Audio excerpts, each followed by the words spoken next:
Welcome to Alter Everything, a podcast about data science and analytics culture. My name is Maddie Johansson, and I'm on the community team at Alteryx. While at our Inspire EMEA conference in Amsterdam, I got to sit down with one of our customers, Lauren Sparks. I'm Lauren Sparks. I'm a senior manager in the international tax team at Expedia Group, so the kind of global travel platform. I've been with them for kind of 2 and a bit years, based in London, which is nice. And before that, I was at PwC. But yeah, using Alteryx is a big part of my job, which I love. Lauren is passionate about enabling her team with Alteryx at Expedia Group, and she has a bunch of great tips for how you can land your own Alteryx license, enable your teams, and help build a culture of learning at your organization. Let's get started. I would love for you to share with our audience your career journey, because as you said, Alteryx is a big part of your role at Expedia. Yeah, sure. So I started off my career at PwC. So I started as a school leaver, which just meant I didn't want to go to university.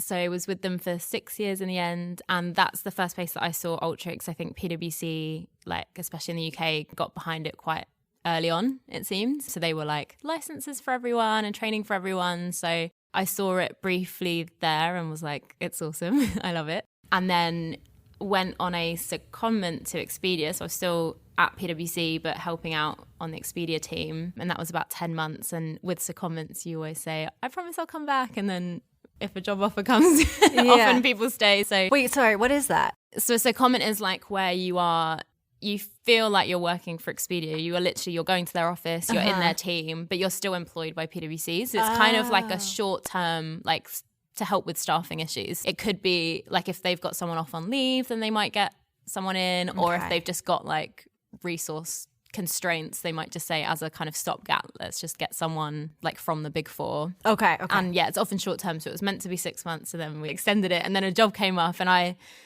it really surprised me actually how much I loved it, because if you're in Big Four, you can't imagine what being in a client is like, being in-house, just this complete different kind of world. And I had some preconceptions that weren't actually right in the end, in a good way. So I really enjoyed it. Decided I wanted to stay. I think after 6 years, it's nice to have a change. Yeah. So pretty early on, when I'd actually moved there properly, permanently, I was involved in a piece of work that I just thought Alteryx would be perfect for. So I was just bugging my bosses, please, can I get a license? I've used it before. I know I can do it. And they were really receptive. So they said yes, and that's where it all started. Yeah. No, that's great. And your focus is in finance.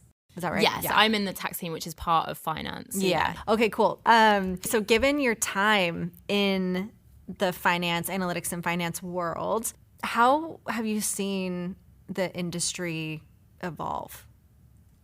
So I think the funny thing is finance is still really Excel based. I think because it's so numbers, there's so much data, and a lot of people, Excel just is their default, right? It's how people have shared data for ages, and it was perfect for a long time. But I think there's just this recognition that not everything should be in Excel anymore. And maybe finance has been a little bit late to the curve on that. I don't know whether that's a reflection of often outsourcing some of the work that you do. So it's not directly your problem that a lot of things are in Excel. But yeah, there's just lots of Excel, lots of manual stuff, copying and pasting. No one wants to do that, super dull. So they definitely are recognizing that. And even when I was in PwC, there was this recognition. So one of the teams I was in was all about talking to tax functions about how you can improve and how you can get better. And automation was such a key part of that. And clients were really receptive and wanted to do it. So it definitely has been changing. Everyone's on kind of a journey with it, different maturities and things like that. But yeah, totally. And then, I feel also speaking of the efficiency, can you also speak to the kind of post-COVID world? There's been a bigger push for that data literacy. Yeah, I think post-COVID there's just a lot of pressure on your budgets, right? Especially in the finance world, we're not kind of making money for the company. We don't have a revenue stream. We're supporting the company. So I think if you don't have revenue coming in, then there's always going to be this focus on how much you're costing the business, which kind of there should be. But I think even more so after COVID, companies are struggling. We're a travel company. Obviously, it wasn't ideal during COVID. A lot of groups struggled for different reasons during the pandemic. And there's lots of kind of macro factors that are just going to keep happening. That's what it feels like at the moment, cost of living that might affect travel. So I think that puts a lot of pressure to make sure that these kind of support functions like finance are just really efficient, super lean. So are we spending time on the right things, basically? And are we adding value for the company, or are we just sat there in Excel, like typing? That's not an efficient use of people's time, especially if you're paying people in expensive locations. You can do that elsewhere. You can automate it. So yeah, that makes a lot of sense. And in trying to make everything efficient, I feel like just having that creative mindset is very important. So I'd love to hear how you've used your creativity to be a great problem solver with Alteryx, and how the creativity in general has helped your career. Yeah, I love, like, that's the side of using Alteryx that I really love. Like, it is so different to my day-to-day job in tax. Like, problem solving is just really fun for me. It's like a little challenge to solve. And I know not everyone likes it, but me personally, I find that stuff really interesting and really rewarding when you solve something and you get it right, and then you can see it being implemented. That's a really nice feeling, to know that you're making that change and things are different as a result of kind of what you've done. So yeah, Alteryx has been a massive part of that. So when you started at Expedia, you mentioned that you were asking your manager, like, can I have this license? I've used it before. Do you have any tips for folks who you think would benefit from Alteryx and are trying to also secure a license? Maybe they have a license and then they want, like, the person next to them on their team to also have one. What are some tips that were helpful for you in having that conversation with your manager? Yeah, so for me, I think because I had a really like tangible use case at that point, and the added challenge was that this was like a brand new requirement that we hadn't done before. So it wasn't something that we were already doing, but just really manually. It's something that we hadn't even done. And we had just crazy time pressure. You get this in finance all the time, but we had one day that we had to turn this around for our analysis. And I was just like, it's physically not possible. The amount of work we have to do, even if I spend 24 hours, it's not going to get done. So something had to happen, because it was like, this isn't feasible. We're not going to be able to do it. So I think that was quite an easy sell for me, which was good. But I think for people, if it's them trying to get a license for themselves and maybe they're the first person in their team or their company trying to do it, I think pushing forward for it, getting a trial, because you can get your 30-day trial, maybe pick something that's pretty straightforward for you to do in Alteryx, and if you've built it, then you can show it. And I think for a lot of people, they just need to see something that relates to their job to get it. And I think as soon as you show someone something that's relatable to them in Alteryx, like, it's the easiest sell in the world. They can see really like clearly how beneficial it is. So that's often just the first step. And I think if you're thinking about wider use or trying to get more and more licenses, so we actually had a big training push, which we did with Alteryx in the UK. They actually came in for us and did that training. And at the end of that training, we had a list of use cases and time savings that we were expecting. So as soon as you can say the time that we're going to save outweighs the cost of this license, then your bosses aren't going to push back. Like, it would be silly for them to. Yeah.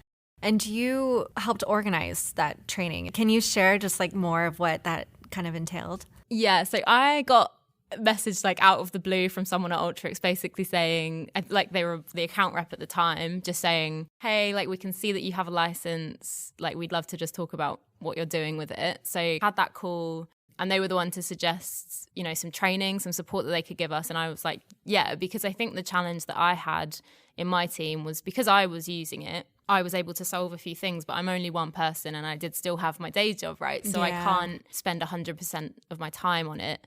So it was a bit frustrating just generally, like, for my team as well, because we were getting all these good ideas, like, we can solve this in Alteryx, that in Alteryx, but we couldn't like unlock things. We couldn't get that started. It was quite slow progress when it's just me. So yeah, we went through that kind of training program. It was amazing because we have a NDA with Alteryx, so we could just use like something real we were doing. So we could say, here's our Excel process currently, and they just built that out in a workflow with us week by week. So again, to that point of having something relatable, something that you can see, you're like, I know that data, I get that all the time. I think just helps people contextualize. So yeah, we just kind of went ahead with it.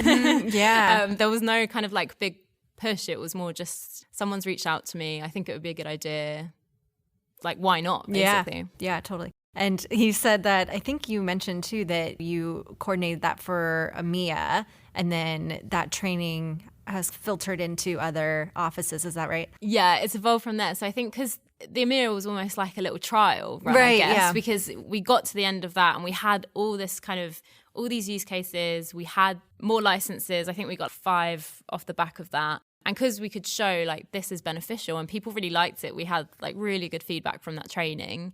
Our global tax team then decided to roll something out just for everyone globally. So led from the US, again with Alteryx, like a very similar setup. So that was much broader. And again, we got like lots more licenses off the back of that. Mm-hmm. And then we were like, okay, we've done it for tax, but surely there's other kind of finance teams that would be able to use it. We're all solving like pretty similar-ish things, just the subject matter might be a bit different. Mm-hmm. So we then in EMEA showed it to like our accounting friends in London and they were like, oh my God, we love it. So then they had some training. So I think it's very much like spreading across the department. And it's all kind of word of mouth, which is nice. Someone might be just having a coffee with someone and saying, oh yeah, we're using Alteryx for XYZ. And then that person might just say that sounds really interesting and they want to chat. So it's happening like more and more. Yeah, for sure. And you mentioned like the accounting team and as you just said, the having a coffee with somebody and then explaining it and then they're sharing what they're using it for. Can you share any ways in which people are using it?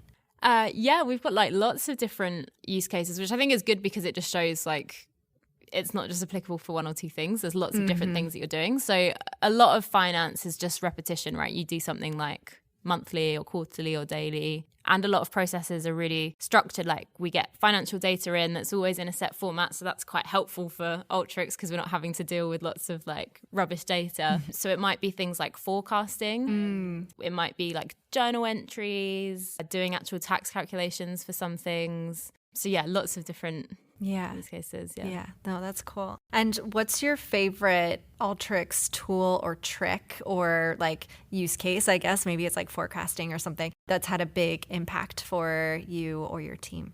Yeah, so good question. This literally just was like part of my session just now. Awesome. There's some tools called the blob tools, which I always say are my favorite, partly because of the name, because I just think it's amazing. You have like blob, but mostly because of the cool stuff that they can do. So we have a big challenge sometimes where we have to report out in a quite structured way, and that's most of the time in Excel, right? Lots of people know Excel and that's how we share things across the organization. And those Excel files are really formatted, doesn't lend itself great to just like a raw data output from Alteryx. There might be like header rows or like sign-off rows, lots of different things in there. And I think often when people get started on Alteryx, they don't actually realize that you can output to things that are so structured and fixed. So people will do all these cool workflows, but then still get some kind of like raw data at the end and then spend time still fitting that in to these like Excel files that they need to use. So it takes a tiny bit of magic, but once you do it once with the blob tools, you are just like, this is transformational for me because like now I fix the whole process. I'm not just fixing like that front bit. I'm doing kind of end to end and I just get my output and I send that off. Oh, cool. I feel like I don't hear about the blob tool as much as I want to, I feel like it sounds very impactful for you. That's really cool. The icons are really sweet as well. They look like little Pac-Men. Yeah. Oh, that's awesome.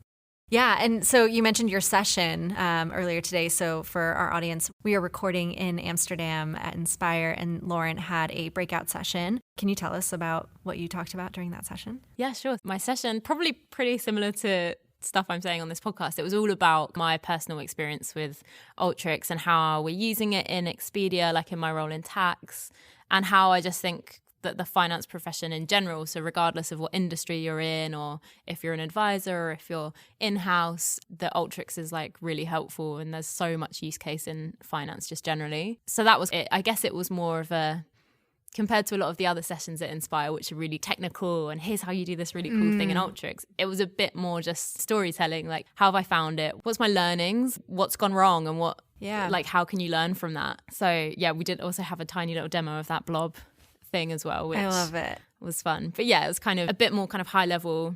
Yeah. That's great. And with the learnings and just like being really open to, you seem very open to change and like very open to trying something out and then learning from it if it doesn't work out totally correct. I think that's just a really obviously important quality to have, but you also seem like a really big go-getter. And I feel like those two qualities really go together. Like you are a go-getter and you're willing to try things out, you have a breakout session, you're doing this podcast, you went after Alteryx and you got it. But then tying that with, trying things out, making mistakes, seeing how things work. I'm just curious if you have any advice or anything to say about that, because I feel like those are two, like I said, I think good qualities that I think a lot of our listeners also have. One of our big things that we like to talk about on the podcast is just like failure and failing and trying things. And that's the nice thing about Alteryx, is that you can try things out. And if you mess it up, then you can always change it and it's fine. So yeah, I just wonder if you have any thoughts on that. Yeah, I don't know whether it's just me being lucky in the teams that I've been in or the companies, but for me, there's always been space for that if you're keen. So I think it's just about finding that room and just pushing forward for things. Like maybe it's just a reflection of me not wanting a really stable, like samey job. Yeah. I kind of like, the challenge and things that are different. That's just what keeps me, like personally, what keeps me interested and excited about my job. The fact that it's changing all the time and I can look at lots of different things. And failing is part of it. Like things go wrong and you learn from it. But again, I think kind of if you're in a team where you have that kind of support and trust, and that's something that you have to work on, right? You have to build that up. But once you have that, then you shouldn't really be scared of failing, because the alternative is just you don't improve things. Yeah. And I think we just need to like not be scared, have a culture of try, get it wrong, be open about it, but then just try again, or let us know what you need to get over that. Mm-hmm. And you mentioned too, you enjoy looking at different things, working on different projects, being creative. And I think that so many of our customers also have that desire. Do you feel like with Alteryx, you can obviously automate tedious tasks so you don't have to do those like boring copy pasting like you mentioned earlier, but how has Alteryx opened up more space and time in your schedule to allow for that creative thinking? Yeah, so for me, like the time savings from stuff that I didn't want to do before, I'm now able to channel back into more stuff in Alteryx, right? Like I think that's different to maybe my colleagues who aren't Alteryx users. The benefit that they're getting from that time saving is to be able to do other things. But for me, because I love Alteryx and that side, I'm just like, that's the thing that I'm pushing to do more and more of. Mm-hmm. Yeah. No, that makes a lot of sense. No, totally. And you mentioned too, being a senior manager and working in tax and finance. Did you know that you wanted to have this career, or what did you want to be when you were a kid? I did, to be completely blunt and honest, it's not, I was really guns blazing, I want to do tax. Yeah. For me, my decisions were quite practical, right? So at the end of college, I was like, I know I don't want to go to university. Mm-hmm. I just had my own thoughts of why it just wasn't going to be for me. Mm-hmm. Because I already knew that, I then looked at industries that had alternative routes, because I also didn't want that to be a blocker for progression, right? I didn't want to end up in a job where I'd have this ceiling, like because I'm not a graduate, I can't get any further. And I was always very like numbers and not words in school. So I loved maths, like absolutely loved maths, and hated anything to do with writing. So because I knew I was numbers, I was like, okay, accounting in general, like the big four accounting firms offer these school leaver routes, and they're very like data numbers, so that seems to tie into what would suit me. Yeah. And then the decision for tax was just, I guess, more of like a interest point, because at the time, still now, I think it's just happening all the time, but there's so much attention on tax, and there's big like news headline grabby stories about tax. So like I think there's a lot of interesting kind of challenges about working in tax because of the perception and because of all this kind of like news around it. Mm-hmm. So that was really my decision. Yeah. But yeah, my career has taken on loads of different kind of routes. I was in lots of different kind of teams in PwC, or not lots, but a few different teams doing slightly different things, and then ended up in a kind of corporate tax role, which I didn't necessarily know I was going to do. So yeah, I think I'm just I'm openish to change. I think I just don't want to get stuck in one thing. It's probably what's led me here, to be honest. No, I think that's such a healthy mindset to have, and it also obviously opens up doors, and you don't know exactly where it will lead you, but that's a really great mindset to have. Any final tips for folks looking to build their career in analytics? Get Alteryx. Obviously, not been paid to say that. Yeah, no, I think just going back to what I said earlier, just push for it, right? Everyone, I think, recognizes that this is a really important skill to have. Like, no profession or industry is going to not want someone who is amazing with data and analytics. That's such a valuable skill. So I think people who are interested in that have a really amazing opportunity to get what they want, basically find something that interests them and a company that interests them and just go for it. I think there's no shortage at the moment of wanting that as a skill. Yeah. That's great advice. Awesome. Thank you so much, Lauren, for joining this episode. This was so fun to talk to you and get to know you more. Cool. Thank you. It's been my pleasure. Thanks for listening. Check out the episode description for a link to a free Alteryx trial and other resources for getting started. You can also join in on the conversation on the Alteryx community at community.alteryx.com/podcast. Catch you next time.